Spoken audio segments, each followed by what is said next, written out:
Seja bem-vindo a este canal. Neste vídeo, nós iremos tratar de um assunto intrigante. Existe vida após a morte? Existe um estado consciente da alma separado do corpo? Podemos reencontrar pessoas queridas que já faleceram? Essas e outras perguntas são rotineiras na mentalidade popular. Aliás, há um estudo da BBC de 2011 com o seguinte dado: 51% das pessoas creem em algum tipo de vida após a morte. E você, em que crê? Quais são as suas dúvidas, suas convicções? Vou além. Você gostaria de conhecer quais as respostas da Bíblia sobre essa questão? Então venha conosco nesse estudo. Antes de prosseguirmos e conhecermos o professor que irá nos conduzir nessa jornada através da Bíblia, vamos ouvir um louvor com a cantora Ana Rízia. Daqui a pouco a gente volta.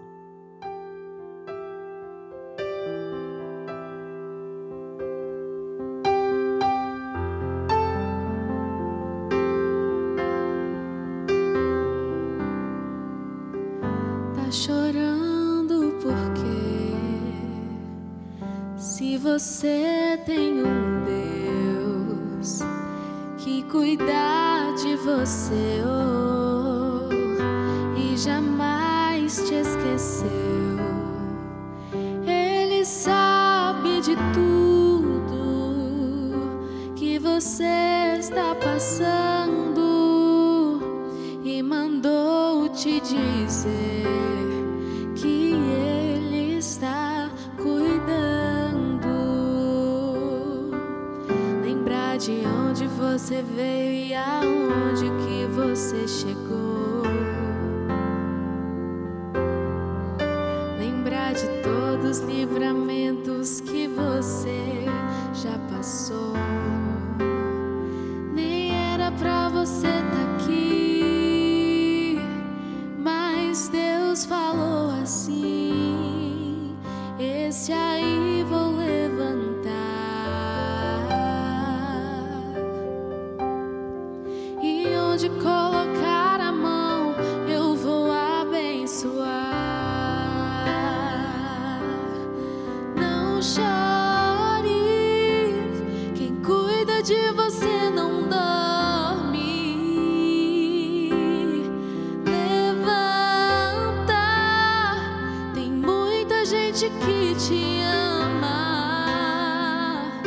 Deus mandou te dizer que vai acontecer. Deus mandou te falar que tudo vai passar. Lembrar de onde você veio e aonde que você chegou. Lembrar de todos os livramentos que você já passou. Nem era pra você estar aqui, mas Deus falou assim: esse aí vou levantar, e onde colocar a mão eu vou abençoar. Não chore, quem cuida de você não dorme.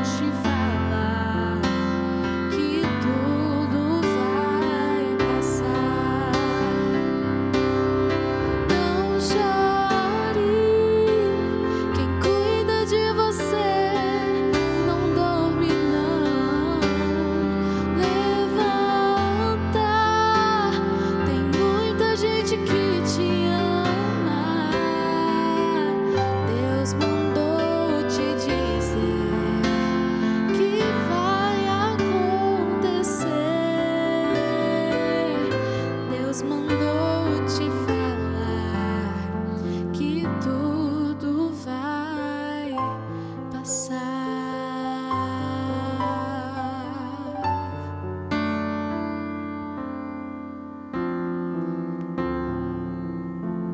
Que tudo vai passar.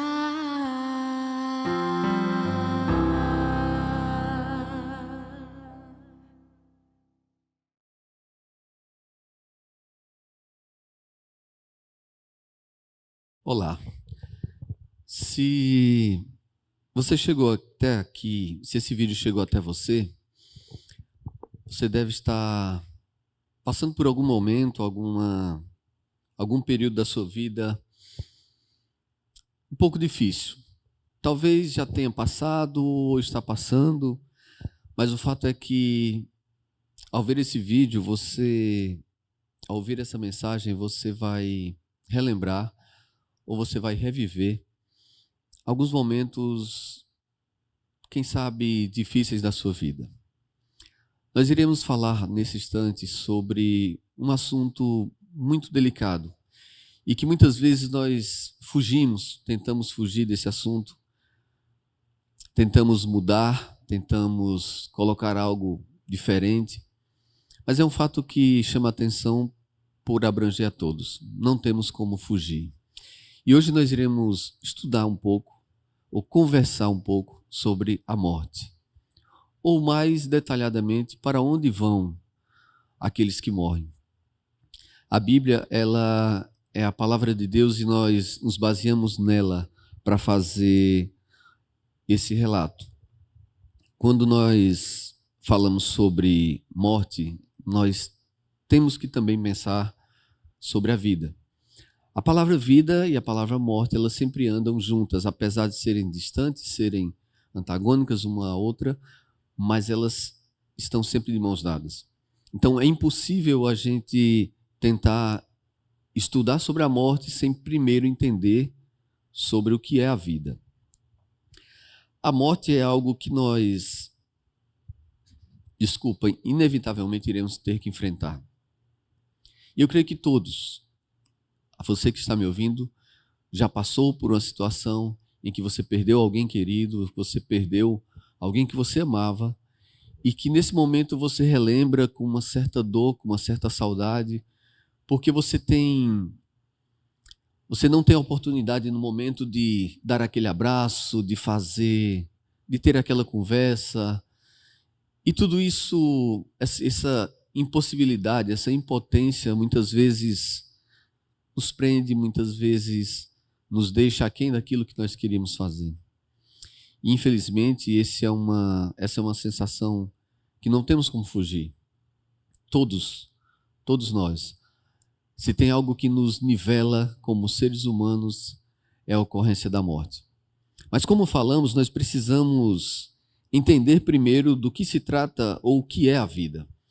Eu fiz aqui algumas anotações para que a gente entenda que o que nós estamos falando não se refere a título de igreja, a qualquer denominação, a qualquer crença ou qualquer descrença. Mas o que nós iremos tratar nessa noite é o que a Bíblia diz, o que a Bíblia fala sobre a ocorrência da morte e para onde nossos queridos foram depois desse processo. Alguém disse o seguinte, que a gente não consegue nem entender a vida, como é que nós vamos entender a morte? Mas enfim, eu gostaria que vocês, se você puder, se você tiver ao seu alcance uma Bíblia, você abrisse em Gênesis capítulo 2. Eu vou abrir a minha Bíblia e você, onde estiver, se você puder acompanhar, Gênesis capítulo 2, e tem dizendo mais ou menos como surgiu a nossa vida. Para que a gente chegue ao assunto morte, nós precisamos entender como se deu a vida. Gênesis capítulo 2, ele fala sobre a formação do homem, e no versículo 7 diz assim: Então formou o Senhor Deus ao homem do pó da terra e lhe soprou nas narinas o fôlego de vida, e o homem assim passou a ser alma vivente. Ou seja, aqui nós temos o início da formação, o início, para ser redundante, o início da caminhada humana. Deus pega uma quantidade de barro, de pó, e forma o homem, a sua imagem e semelhança, e sopra em suas narinas o fôlego de vida. E aquela criatura passa agora a ser uma alma vivente. Então nós temos que entender o seguinte, a Bíblia aqui está sendo bem clara, dizendo que nós não temos uma alma vivente, nós somos uma alma vivente. A partir do momento em que Deus nos criou, a partir do pó, e soprou em nossas narinas o fôlego de vida, nós passamos, no caso Adão, passou a ser alma vivente. Então aqui nós temos a fórmula da vida. O pó mais o fôlego juntos formam a vida. Partindo desse princípio, nós passamos a entender agora o que é a vida. Se nós temos essa receita, nós temos o pó mais o fôlego, passamos agora a ter a vida. Então, repetindo, nós não temos fôlego, nós não temos vida, nós não temos alma. Tudo deriva de Deus. Deus pega a terra, o barro, o pó, junta com o seu fôlego e nós temos aqui uma alma vivente. Repetindo, nós não temos uma alma, nós passamos a ser alma vivente. Sabendo desse princípio, sabendo desse início de como surgiu a vida, nós agora podemos entender ou tentar buscar também na Bíblia o que significa a morte. Mais uma vez, abra sua Bíblia em Eclesiastes capítulo 12. Eclesiastes capítulo 12, e nós vamos ver o que a Bíblia fala sobre o processo contrário. Já entendemos agora como se deu a vida, e agora nós temos o que se trata da morte. Eclesiastes capítulo 12, versículo 7. Veja bem o que diz. E o pó volte à terra como era, e o espírito volte a Deus que o deu. Nós temos esses dois versos, o primeiro em Gênesis e agora em Eclesiastes, escrito por Salomão, o homem mais sábio que já andou na terra. E aqui nós temos o processo inicial e o processo final. Vou repetir para vocês Eclesiastes capítulo 12, verso 7. E o pó volte à terra como era, e o espírito volte a Deus. Aqui nós entramos no processo de terminação. É aquele processo final da morte. Nós passamos pelo processo de início, pó, mais fôlego de vida, alma vivente. E agora nós temos essa maneira de desfazer esse processo contrário. O pó volta à terra, o espírito volta a Deus, e aí nós deixamos de viver. E nós passamos agora a entrar no assunto morte. Bem, voltando a Gênesis 2, versículo 16 e 17, lá tem, no processo da criação do homem e da mulher, nós temos uma ordem que Deus dá, após colocar Adão e Eva no jardim, ele dá uma ordem, ele dá um conselho, faz uma admoestação a Adão. E disse, olha, você pode andar pelo jardim, você pode fazer o que você quiser, você pode comer, tocar em toda fruta, em toda árvore, mas com exceção de uma árvore. Vamos ver o que diz em Gênesis capítulo 2. Voltando a Gênesis capítulo 2. Gênesis capítulo 2, versículo 15. A minha Bíblia diz, se você puder novamente acompanhar, diz assim. Tomou, pois, o Senhor Deus ao homem e o colocou no jardim do Éden para cultivar e o guardar. Verso 16. E o Senhor Deus lhe deu esta ordem: de toda a árvore do jardim comerás livremente, mas da árvore do conhecimento do bem e do mal não comerás. E aqui vem a parte principal. Porque no dia em que dela comeres, certamente morrerás.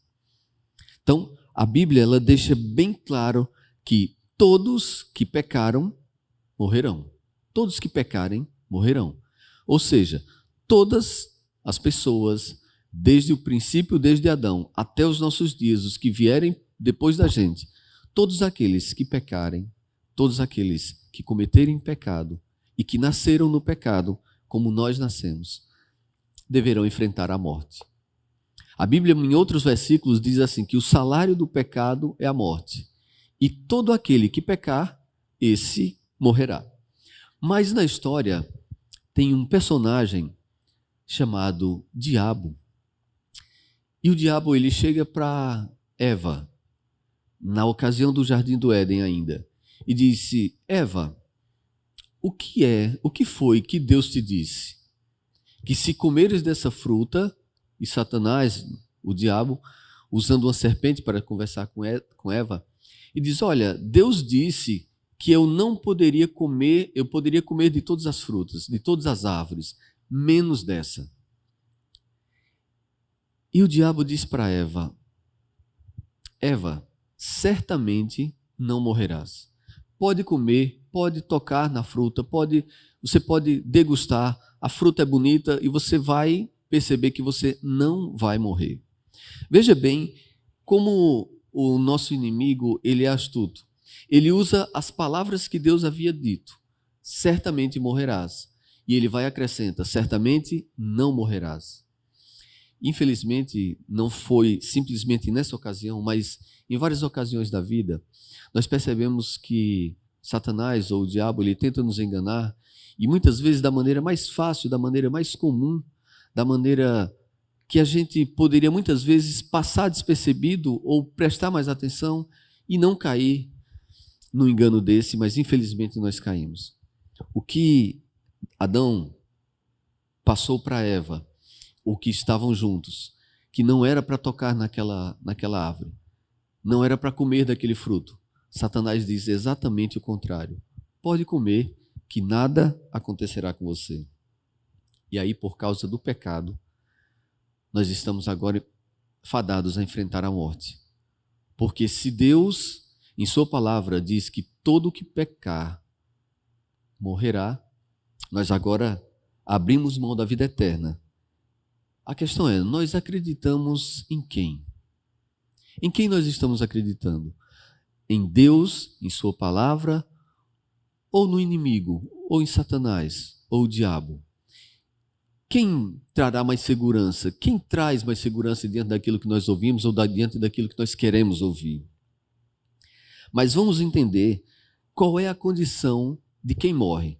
Nós vimos todo esse processo, sabemos que agora teremos que morrer, teremos que enfrentar a morte. Mas vamos abrir novamente a Bíblia, em Eclesiastes, capítulo 9, versículo 5. Eclesiastes, capítulo 9, verso 5, diz o seguinte: porque os vivos sabem que hão de morrer, mas os mortos não sabem coisa nenhuma, nem tampouco terão eles recompensa, porque a sua memória jaz no esquecimento. Veja como a Bíblia ela é bem clara em dizer que, em comparar a morte como um sono. Eu sinto muito em dizer para você, talvez você não goste de ouvir, talvez você não queira ouvir isso, mas o seu familiar, seu amigo, aquela pessoa que você amava tanto e que partiu,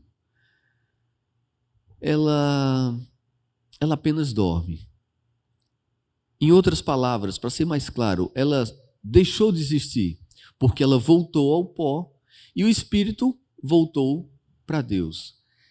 Então, baseado no que a Bíblia diz, nós não podemos acreditar que uma pessoa, ao morrer, se dirige para o inferno ou para o céu. Vamos tentar entender. A Bíblia, como eu disse, ela cita a morte como um sono. E o que nós acabamos de ler aqui, em Eclesiastes capítulo 9, versículo 5, diz assim: porque os vivos, estou repetindo para você, porque os vivos sabem que hão de morrer, mas os mortos não sabem coisa nenhuma, nem tampouco terão recompensa a eles, porque a sua memória jaz no esquecimento. A Bíblia diz: eles não sabem de coisa nenhuma. Agora vamos tentar entender que a Bíblia, ela em nenhum capítulo, em nenhum versículo, em nenhuma parte da Bíblia, ela deixa claro, ou deixa-nos entender, ou leva-nos a crer, que após a morte, a pessoa vai para o inferno ou para o céu. Eu perdi meu pai quando criança, e baseado nisso que nós lemos, eu tento imaginar como seria difícil se meu pai fosse para o céu. Meu pai morreu e foi para o céu. E lá ele está vivendo no céu e olhando para mim. E eu fico imaginando como é doloroso, como é difícil para o meu pai, estando no céu, vivendo no céu, ver as minhas dores, os meus problemas, a minha luta aqui na terra. E tenta imaginar como para um pai é difícil você ficar observando o sofrimento de um filho e não poder fazer nada. Então, o céu deixa de ser aquele local prazeroso, deixa de ser aquele local tranquilo, porque a partir do momento em que eu estou num local, estou num ambiente e percebo o sofrimento daquela pessoa, daqueles que eu amo, e fico impossibilitado de fazer algo, aquele local deixa de ser o paraíso, deixa de ser o céu, deixa de ser um local tranquilo, um lugar de gozo. Ao mesmo tempo, a gente pode imaginar um contrário. Vamos imaginar que meu pai foi para o inferno. Ao invés de ir para o céu, ele morreu e foi para o inferno. Como é que eu, sendo filho, amando meu pai, como você acha que eu me sentiria sabendo que meu pai está no inferno, sofrendo, padecendo, tendo um sofrimento eterno, vivendo no inferno? Sem esquecer, não devemos esquecer de um ponto importante, que se eu morro e vou viver no céu, ou se eu morro e vou viver no inferno, independente de onde eu estou, independente para onde eu vá, eu estou vivendo. E aí eu vou contra aquilo que Deus diz. Porque se Deus diz que todo aquele que pecar morrerá, como é que eu, pecador, vou morrer e vou para o céu, ou vou morrer e vou para o inferno? Talvez você esteja lembrando de um fato interessante na Bíblia, quando Jesus estava diante, ou ao lado, central, ao lado, rodeado por dois ladrões, prestes a morrer, de um lado um ladrão, de outro lado outro ladrão. E nós sabemos aquela história, aquele texto em que o ladrão pede para que Jesus lembre-se dele.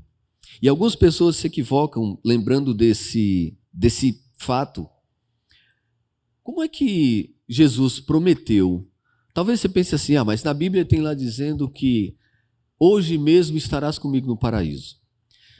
Você que é um bom estudioso da Bíblia, você que é um curioso da Bíblia, você vai perceber, e você já deve saber, que aquele termo hoje estava se referindo ao fato da fala de Jesus. Hoje mesmo eu te digo, estou falando agora, que estarás comigo no paraíso. Mas nós sabemos que Jesus ressuscitou ao terceiro dia, então ele ressuscitou no domingo. Então, como era que Jesus estava dizendo para aquele ladrão que ele iria estar com Jesus naquele dia no céu, se Jesus não foi? Percebe? Então, aquele ladrão, ele recebeu o benefício do perdão, sabendo que por ocasião da volta de Jesus, não só aquele ladrão, mas todos nós e todos os nossos amigos, nossos queridos, que adormeceram, que dormiram no Senhor, crendo na esperança da sua volta, irão despertar, também como aquele ladrão, e terão o seu galardão. Mas isso não quer dizer que naquela ocasião em que Jesus morreu, estaria com ele no paraíso, estaria com ele no céu. Senão Jesus estava mentindo.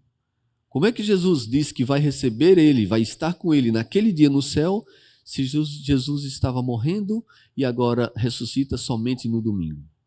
Fica esse ponto para você entender. Em 1 Timóteo, capítulo 6, versículo 16, e eu vou deixar para você fazer a sua lição de casa. Leia esse versículo. 1 Timóteo, capítulo 6, 16. E nesse versículo, você vai ver que a Bíblia diz que o único que é imortal é Deus. O único, nesse versículo você vai ver que o único que está em uma região de luz inacessível, em que ninguém jamais viu, é Deus.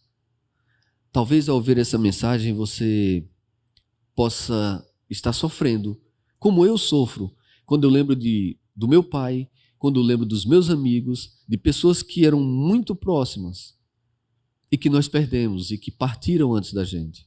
E a gente sofre porque, como eu, você também gostaria de dar um abraço, você gostaria de ter um diálogo, de conversar, mas a Bíblia, ela pode até parecer um pouco dura, dizendo que aqueles que partiram não sabem de nada, não sentem nada, não conhecem mais nada. Mas nós precisamos entender que a Bíblia, e eu volto aqui a abrir em Eclesiastes, capítulo 9, versículo 10, para que você perceba que há algo a mais do que o sofrimento. Quando nós buscamos entender o que a Bíblia diz, que é a palavra de Deus, e nós tentamos entender qual o processo ou qual a vontade de Deus em nossa vida, nós passamos a entender que existe a esperança e que ela se torna muito maior do que a dor que nós estamos sentindo. Talvez você, ao ouvir essa mensagem, possa estar sofrendo pela ausência de alguém que você perdeu, um pai, a mãe, um irmão, um familiar, um amigo, qualquer pessoa.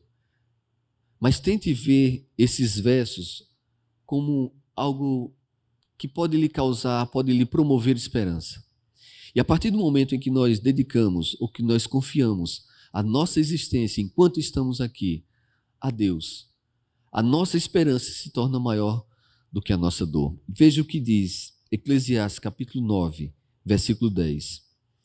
Tudo quanto te vier à mão para fazer, faze-o conforme as tuas forças, porque no além, para onde tu vais, não há obra, nem projetos, nem conhecimento, nem sabedoria alguma. Vou repetir.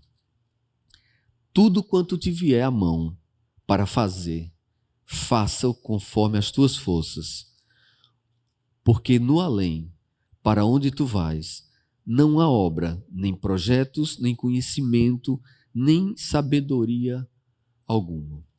O que esse verso nos faz perceber é que o que importa para nós é o hoje. Talvez essa mensagem tenha encontrado você, como eu disse antes, triste. Mas talvez tenha te encontrado triste. Mas o que importa é que, ao término dessa mensagem, você possa sair, você possa perceber que existe algo além, que é muito mais além daquilo que nós imaginamos. Não é simplesmente o pó volta ao pó e o espírito volta a Deus. Nós estamos hoje, nós temos a oportunidade, se você recebeu essa mensagem, se você está ouvindo essa mensagem, você tem a oportunidade de se apegar àquilo que mais importa.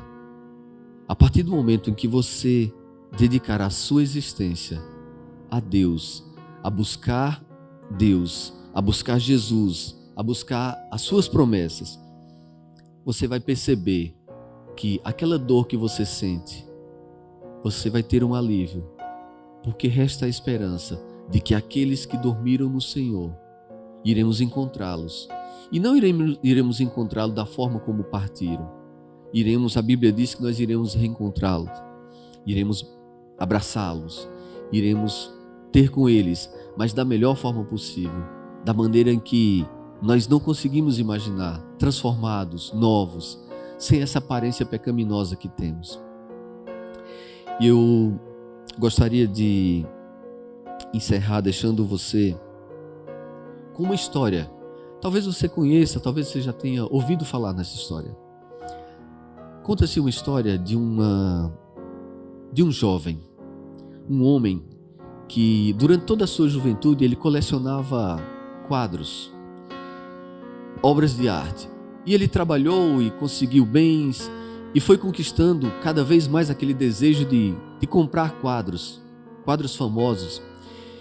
E pela sua condição financeira, a sua condição financeira deu a ele a oportunidade de comprar obras valiosíssimas, pintadas por Leonardo da Vinci, Picasso e tantos outros.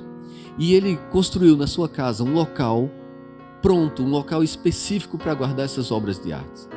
E naquela coleção de obras de arte, ele avaliada em milhões. Aquele homem tinha um filho. E o seu filho, quando completou 18 anos, ele foi convocado para a guerra. Naquela ocasião em que estava no exército, estava na guerra, o seu batalhão, o batalhão daquele jovem, ficou encurralado. E eles tiveram que tomar uma decisão drástica. Tiveram a brilhante ideia de fazer com que uma pessoa fugisse para um lado, desviando a atenção dos inimigos, enquanto que o restante da tropa fugiria para o outro lado. E o filho daquele homem se dispôs, daquele colecionador de artes, se dispôs a fugir, a tirar a atenção dos soldados inimigos, para que a sua tropa tivesse a oportunidade de fugir, de salvar as suas vidas. E assim ele fez. Em um ato de bravura e de coragem, ele dispara, correndo na direção contrária, chamando a atenção daqueles inimigos, e como já era previsto, ele foi alvejado e morreu. Aqueles jovens amigos que conseguiram ter a sua vida poupada por conta da bravura daqueles jovens, ao regressarem para casa, tiveram a brilhante ideia de homenageá-lo, fazendo um quadro. Como o pai daquele jovem gostava de quadros, eles pediram para que um amigo pintasse a imagem daquele jovem antes de ir para a guerra ou quando criança, para que o pai pudesse ter na memória aquele jovem, aquela imagem do seu filho que havia morrido. E eles fizeram esse quadro e foram levar para entregar àquele pai. Falaram da bravura do filho, que estão ali vivos por conta da bravura, da coragem do seu filho. Aquele pai chorou muito, como era de se esperar. E ele, ao receber aquele quadro, aquela pintura, ele manda fazer uma moldura e coloca no local mais especial onde estava a sua coleção de quadros. Ele abre um espaço no meio e, como todo bom artista, como todo bom colecionador, e geralmente quando as pessoas pintam, fazem uma obra, dão um nome, como não tinha um nome para aquele quadro, ele deu o título de O Filho e colocou no centro da sua exposição.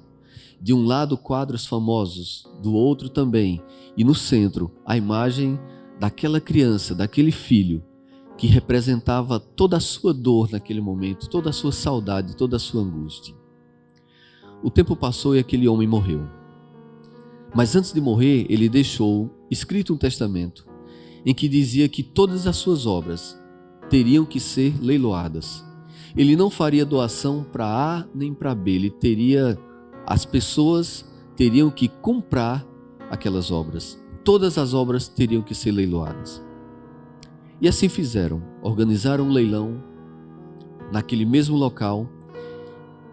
E quando o leiloeiro estava para iniciar as suas ofertas, ele disse que o primeiro quadro seria aquele quadro do filho. Talvez por ser o menos conhecido, talvez por ser o mais barato diante de quadros valiosíssimos. E ele começa a fazer a chamada do leilão e ninguém se interessa por aquele quadro. Até que lá no fundo, lá no final do salão, alguém levanta a mão, um senhorzinho já, era o jardineiro daquele homem que havia crescido, cuidando daquela casa, cuidando daquela criança, e ele se identificou com aquele quadro e queria comprar. E por não ser um quadro famoso, foi dado 15 euros por aquele quadro. E aquele senhor levantou a mão e deu o lance e disse que compraria aquele quadro. E o leiloeiro continuou, quem dá mais, mas ninguém dava mais nada por aquele quadro. um quadro que ninguém conhecia, um quadro sem valor.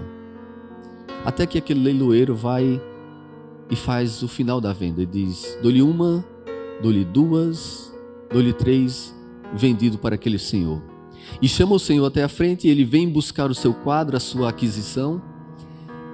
E quando ele entrega o quadro para aquele senhor, e antes daquele senhor voltar para o local, ou já, quem sabe, se dirigir para ir embora, porque não tinha mais recursos para comprar aquele quadro, o leiloeiro encerra o leilão. E as pessoas começam agora a ficar preocupadas: o que foi que houve? Por que está encerrando? O que foi que aconteceu? Pessoas tinham vindo de longe, de outros países, para comprar aqueles quadros, para participar daquele leilão. E o leiloeiro, ele diz que ao final do testamento, dizia assim, que quem comprasse, quem levasse o filho, levaria tudo. Veja bem, quem comprasse, quem ganhasse o filho, ou quem levasse o filho, levaria tudo. Todas as obras, por mais valiosas que fossem, todas elas perderam o valor diante daquele quadro. A lição que a gente tira disso é que não importa o importante não é a gente pensar como aconteceu a vida ou como acontece a morte. O mais importante para a gente, como diz em Eclesiastes, o que vier à nossa mão, façamos hoje. Então, se o mais importante é buscar o filho, é ter o filho, que busquemos a ele. O mais importante, ter o filho, que tenhamos o filho. A Bíblia deixa bem clara que tendo a Deus, tendo o seu filho, tendo a Cristo, tendo a Jesus, todas as outras coisas nós também teremos. E incluindo aqui a nossa esperança. Tendo o filho, a nossa dor passa a ser substituída pela esperança. A esperança de rever.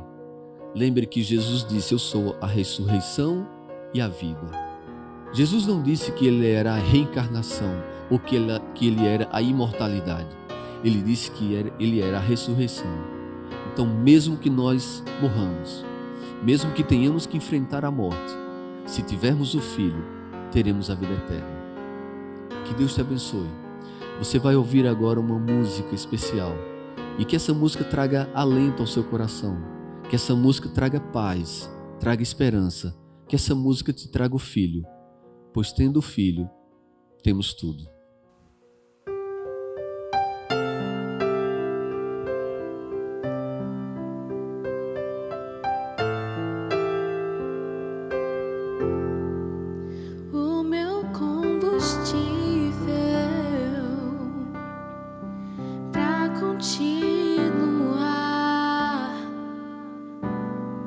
Jesus é a calmaria, o aconchego dos meus dias, o meu alicerce pra não desistir. Não tá sendo fácil aqui, mas eu tenho que seguir. Tá tão complicado, Pai. Eu confesso, eu tô cansado e não quero mais. Tô exausto e com medo.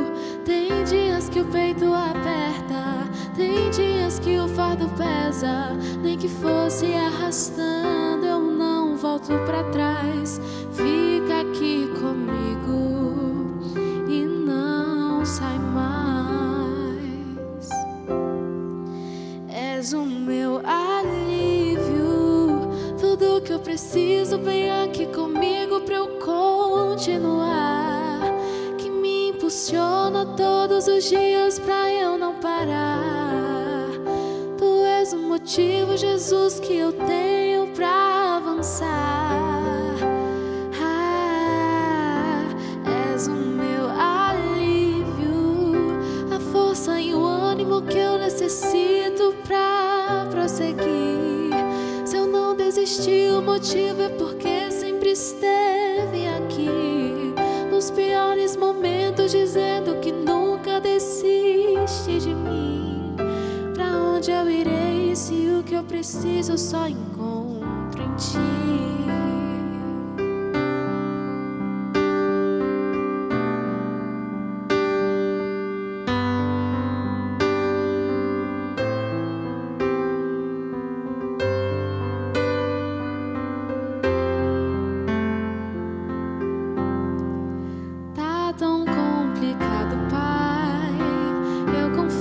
Eu tô cansado e não quero mais.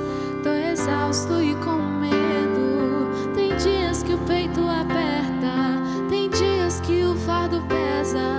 Nem que fosse arrastando, eu não volto pra trás. Fica aqui comigo e não sai mais. És o meu alívio, tudo que eu preciso, bem aqui comigo pra eu continuar. Que me impulsiona todos os dias pra eu não parar. Tu és o motivo, Jesus, que eu tenho pra avançar. És o meu alívio, a força e o ânimo que eu necessito pra prosseguir. Se eu não desistir, o motivo é porque sempre esteve aqui.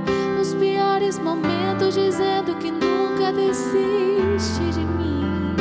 Pra onde eu irei se o que eu preciso eu só encontro em ti? És o meu alívio, és o meu alívio, és o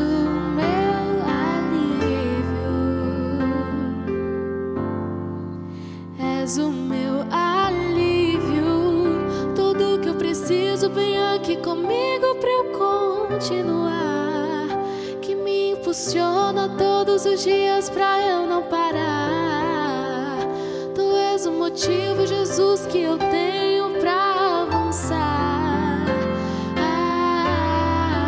És o meu alívio, a força e o ânimo que eu necessito pra prosseguir. Se eu não desistir, o motivo é porque sempre esteve aqui. Nos piores momentos, dizendo que nunca desiste de mim. Pra onde eu irei se o que eu preciso eu só encontro em ti? És o meu alívio,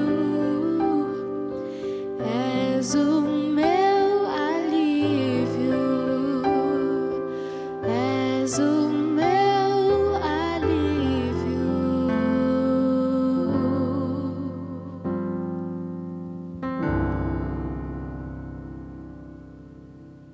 Pois bem, depois dessa música, eu convido a você, se possível, se você puder, feche seus olhos e abra o seu coração. Vamos conversar com Deus. Santo e bondoso Deus, nosso Pai, a Ti, Senhor, seja dada toda a honra e toda a glória. Nós Te louvamos, nós Te agradecemos, nós Te bendizemos, porque és um Pai amoroso, um Deus cuidadoso, que cuida do nosso início, está preocupado com o nosso fim, está preocupado com o nosso viver diário. Nós Te agradecemos porque a cada dia sentimos a Tua presença. Nesse instante nós queremos Te pedir de forma especial, por cada um que está ouvindo, que está vendo essa mensagem. Talvez nesse instante esteja com o coração dolorido, o coração em sofrimento, uma angústia por não ter pessoas queridas próximas. Mas nós Te pedimos que acima das nossas dores, acima das nossas vontades, que seja feita a Tua vontade. Mas nós Te pedimos, ó Pai, que tome cada um em seus braços, que o Senhor os acolha nesse momento difícil, nesse momento de angústia e de dor, que todas as incertezas, que todas as perdas, que todas as dores sejam compensadas pelo Teu colo, pelo Teu abraço. nós te pedimos perdão pelos nossos pecados. Somos pecadores, somos falhos e, como a tua palavra diz, merecemos a morte. Mas, confiantes na morte de teu Filho, no sangue derramado na cruz, que é único para nos salvar, nós te pedimos perdão pelos nossos pecados e te pedimos que nos conduza a cada dia até o momento de nos encontrarmos com os nossos queridos e principalmente nos encontrarmos com Jesus. Mais uma vez, toma-nos em tuas mãos, perdoa os nossos pecados, em nome de Jesus. Amém.